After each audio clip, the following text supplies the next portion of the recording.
Hello again, my fellow babies, and welcome to another edition of Complaint Corner. It's been a few years. Good to be back. Had a lot going on. I'm going to ease back into doing a couple of shorter videos this time. And if I omit anything, if you have any questions, as always, just ask me and I'll be happy to help you in any situation. What we're doing today is we're going back to the 2004 Toyota Highlander. Yes, still have it, still doing great. Just continuing to do the regular maintenance and replace parts as necessary. I like to use Moog replacement parts whenever possible. It's a matter of opinion and choice. But I will definitely tell you, spend a little bit more money, get the better parts. Do it once, because otherwise you're going to do it over and over and over again with the cheaper parts, like, i.e. DriveWorks. Don't buy DriveWorks. Whatever you do, get whatever kind of part you want.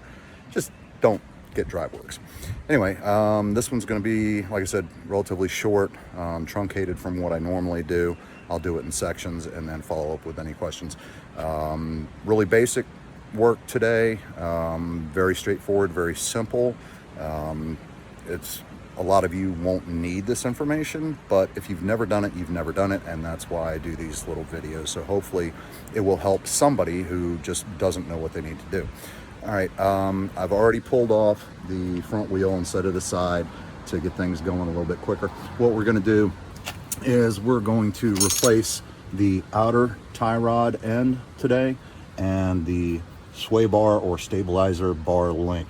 You see it's completely shot. I shouldn't be able to move that around at all, let alone that easily. So you're going to need a 13/16 socket for your lug nuts to go ahead and take your tire off. And then for the sway bar link, you're going to need a deep well 19mm socket for your tie rod end. For the castle nut on the bottom, you'll need 11/16, and for your secure nut for the end, you're going to need a 3/4 inch open end wrench. Now you're going to have the cotter pin on the bottom of that castle nut. Always start with some type of penetrant lubricant, whether it's PB Blast or Deep Creep. Just before you get started, spray a little bit of that on there, let it sit for about 10 minutes before you get to it. It makes things so much easier. When these cotter pins get rusted up in here, they're a real pain to get out. So lube that up, go get your tools together, and by the time you come back, it'll be ready to pop right out. You're going to go ahead and remove the castle nut. Before you do that though, you're going to back off this nut while everything's in place. It's much easier to do. Once you break that free, just turn it enough to break it free. All right, then remove your castle nut, pop this up, and I'll come back and talk about it more in a little bit. But basically, you're just going to unscrew this. Count how many full rotations you have when you unscrew it. So when you put the new end on, you're going to do it clockwise in as many rotations, get it right back where it was. Then you can tighten down that nut, put your castle nut on, cotter pin in, and you're done. The sway bar link, just as simple. You're just simply going to remove the nut here and down here on the inside, and take that out, put the new one back in place, tighten everything down to torque specs, which I will list those numbers for you in a little bit. All right, be back in a few. Okay, I realize I said you would need a 19mm socket for your sway bar end link. I was wrong, it's 18mm. Apologize for that. You're also going to need your 3/4 inch open end wrench to secure the inside so it won't spin as you take these nuts off. So I'm midway in that, and it took just 2 minutes to go ahead and pop this off. Another note, when you are going to remove the outer tie rod assembly, lube that up. Probably have to tap it on the bottom with a hammer. Just be careful. If it's really tight and a pain in the butt, put a block of wood or something down there so you don't expand the threads out and make it even more difficult to remove that, because that creates a real freaking nightmare. Heavy lube Also, prior to installing the new end, go ahead and lube these threads.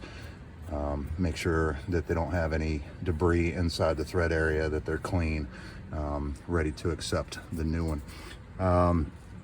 You will need to have a torque wrench to get the proper torque when you put these back in. As far as the tie rod, that's going to be 36 foot-pounds. The stabilizer end link is going to be 55 foot-pounds. And when you put your tire on, put your lug nuts back on, it's going to be 76 foot-pounds. I know that sounds low, but trust me, for this vehicle, that's exactly where they need to be. Okay, back in a minute. All right, depending on what part you get, your tie rod end should come with a new grease nipple and a new cotter pin. It comes with this bolt in place just to keep the grease in, because it's pre-greased from the factory. So you get a 5/16 socket to go ahead and pull that out, and then thread in your new grease nipple, and then you're ready to install.